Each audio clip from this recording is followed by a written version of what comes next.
All right, Paul. So just a quick one on Parisian walkways there. So we've done the A natural minor scale where A is on the sixth string, that'll be here on the fifth fret. So for another position, you could take A, your root note, in this case A, on the A string, so that'll be 12th fret, or the open, but in this case we'll do it on the 12th fret. And then from there, you're going up 2, then 1, same again, just 2, then 1, then 2, and 1, then 2. Then you could kind of maybe go up another 2 to end on the 8, the A. So back down again. Now, if you wanted to keep going down and use the sixth string, this E string is 15, 13, 12, so it follows that one would be as well. So Parisian walkways then, as I was saying, it's basically more or less just kind of starts on a certain note and just goes down the scale. Obviously, it's the way he does it that's kind of separates it from just. So there's your first line there, right? So we're going to take it in this, instead of the 12th fret on the E, we're going to bend up from 15 to 17 on the B. Okay, so you've got a big high note, a little staccato note there, another one there. So you can pick those or pull it off, but either way, it should be gentle, right? Then we've got a staccato note here on the 12th, then 13 to 15 on the B. And again, more than one finger on the, at least 2 should be on the string when you're bending like that. So we're going bend again.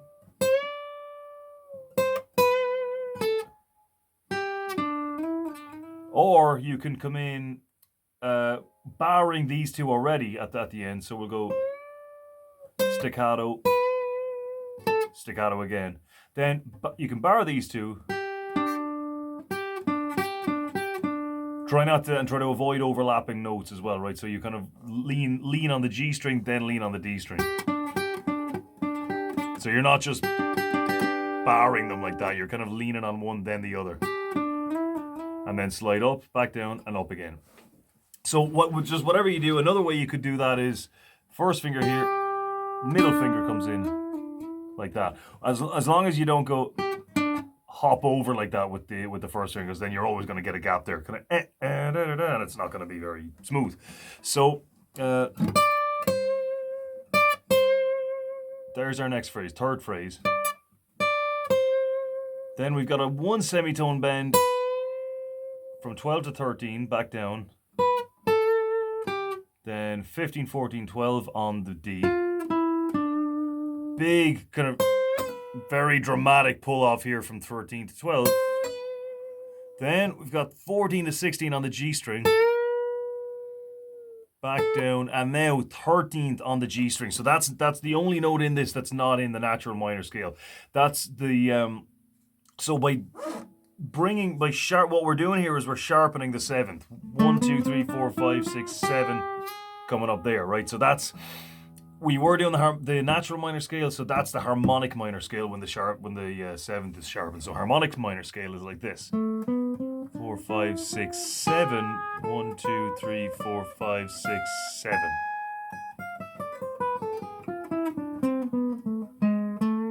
So kind of a more serious kind of sound to it. So we're coming up.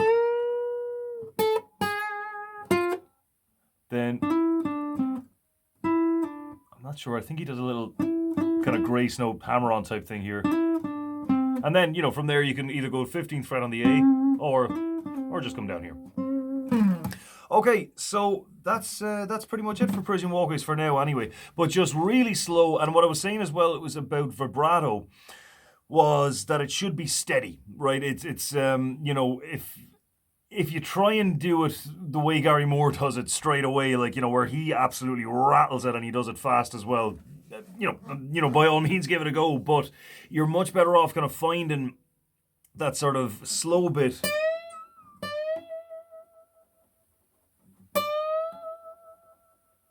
I hope that's picking up now because it's fairly quiet. But so you're bringing it up to the top, and pushing it up and letting it, and just giving it an extra push and letting it go, extra push, letting it go over and over again. Okay? And just make sure it's steady and it'll get faster from there. Then, so that's how it's done on bends. Now with non-bent notes, you've got, so you were doing it like that already. So that's perfectly fine when you're rolling it back and forth. And the more grip you have on the string, 2-3 fingers, really dig it in there and roll it back and forth. Now, if you want something more extreme on an unbent note, then you need to kind of, so you can either bend it down and back to its original position. You can bend it up and back to its original position, but not both. So when you do both, it just sounds wobbly and weird. So yeah, and just remember that when you're doing that bending type of vibrato, it's more in the wrist. You're grabbing the string with your finger and turning your wrist with it. So that's how that's being done. It's not that. You're not really doing it with your finger as much as you are with your wrist. Okay, so see how you get on. And try this shape in other positions as well. Try it in E minor, for example. So that'd be 7th fret. There's your E note there. Up 2, then 1, 2, then 1, just 2, 1, then 2, 1, then 2. Starting on the A string. All right, leave it at that then. Have a good one. See you next time.